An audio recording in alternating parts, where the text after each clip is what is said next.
Hello guys, hello, this is for Libra. Welcome Libra dito sa aking channel, Kapalaran 888. Welcome.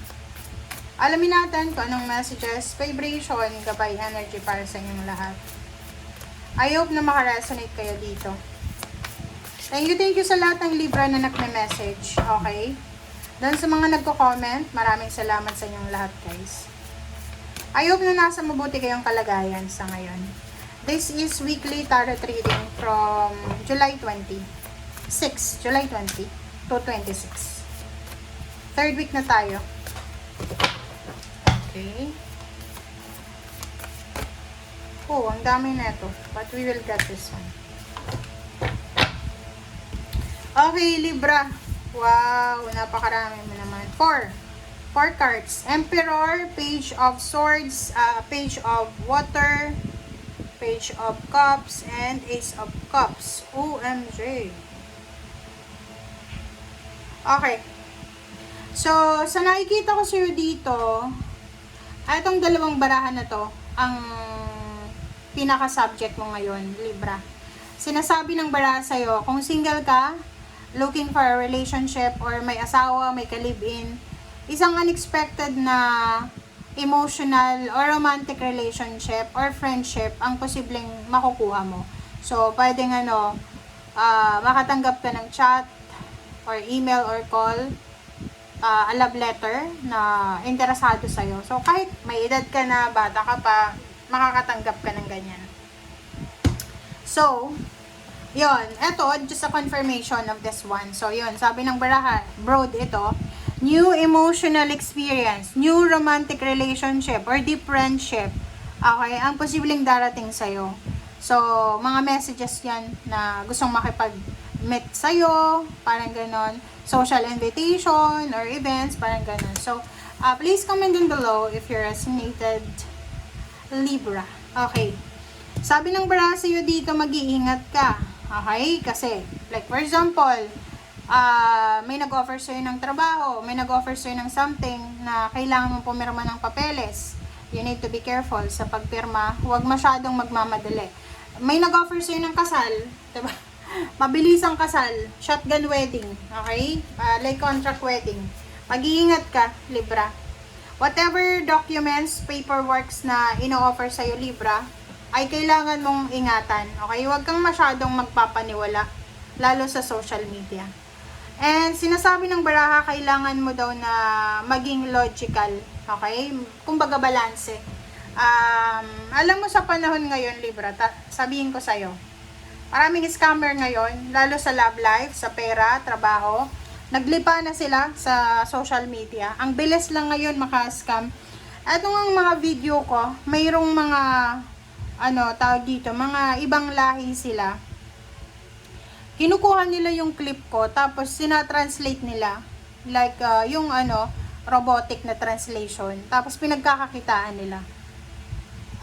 Ilang beses ko nang ni-report, na-take down yung mga accounts nila, tapos hindi pa rin sila na yung mga taong ganyan is nasa sorry sa mga country na kung nasaan kayo, pwedeng nasa Pakistan, India, ganyan. Sila kasi yung mahilig sa ganon na copy and copy-paste ganyan, na parang sa tamad nila, pinagkakakitaan nila yung trabaho ng ibang tao. So, you need to be careful. Okay? You need to be careful sa pagtitiwala. May mga convincing messages ka na matatanggap na kailangan mong bantayan. Kasi scam yan. Alam mo nung unang panahon, yung scam, nakatago yan. Kahit yung mga babae, lalaki na may mga kabet, dati diba? Tinatago yan. Pero ngayon makikita mo sa social media, lahat ng apps, diba? Lahat ng apps makikita mo, they are proud, nakabet sila. They are proud na may asawa sila sa Pilipinas, may asawa pa sila sa ibang bansa, diba? So, hindi ko alam kung anong nangyayari sa mundo. Alright, so dito sinasabi ng baraha sa'yo, Libra, na isang unexpected, magical na pangyayari ang posibleng mangyari sa'yo sa linggong ito regarding sa pananalapi. So, there's a financial balance, unexpected financial balance na mangyayari sa buhay mo. May mga dito, kaperahan, money, career, parang ganon, na posibleng magbo-blossom this week. Diba? May mga wini-wish ka, financial wishes na hinihintay mo siya. So, you need to be patient, guys. Huwag tayong magmamadali. Okay? Next is Two of Wands. Okay? Two of Wands and Nine of Cups. So, sinasabi ng bara sa'yo dito, there's a Libra na medyo naguguluhan ka. Kung ano ba talagang magbibigay sa'yo ng kaligayahan.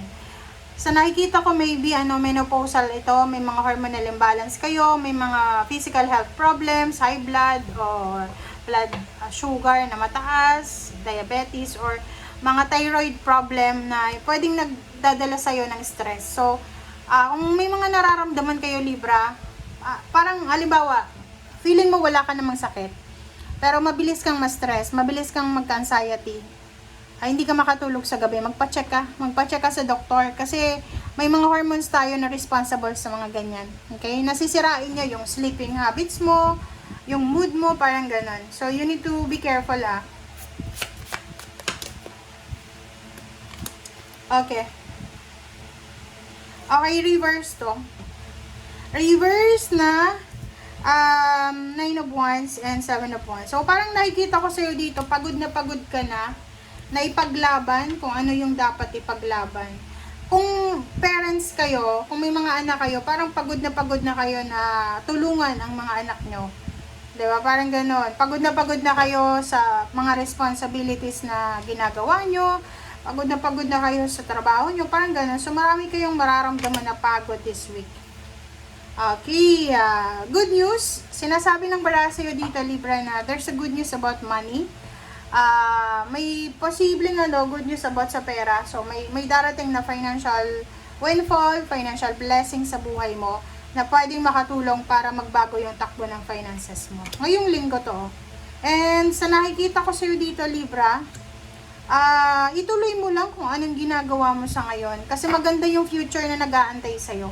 Okay? Kung makikita mo dito, kung ano man daw ito na minamanifest mong finances, financial, sinasabi ng barahan na darating ito sa tamang panahon. So, move forward ka na. Kumbaga, wag tayong manatili sa mga old belief, old mindset natin regarding sa trabaho, ganyan. Pag-aralan mo yung kung ayaw mo yung, kasi may mga sensitive, may mga old fashion na, ayoko yung computer na yan, ayoko yung cellphone na yan. Alam niyo ba guys na kahit nasa probinsya kayo, kahit nasa bundok kayo, basta may cellphone lang kayo, may wifi, pwede kayong kumita ng pera sa panahon ngayon. So take advantage, Libra. Take advantage ng new technology ngayon. Okay, kasi sinasabi ng baraha dito, kailangan mo, kung pagod ka na sa ginagawa mo, sa mga old-fashioned na trabaho, old-fashioned na belief mo, oras na para i-take advantage mo yung new technology. Kasi yun yung makakatulong sa'yo. Moving forward na tayo Diba, tingnan mo, sinasabi ng barahan na magbabago yung takbo ng buhay ng mundo. So, you need to adapt. Okay? Kailangan maka-adapt sa kung anong darating in the near future. Okay, thank you guys. Bye!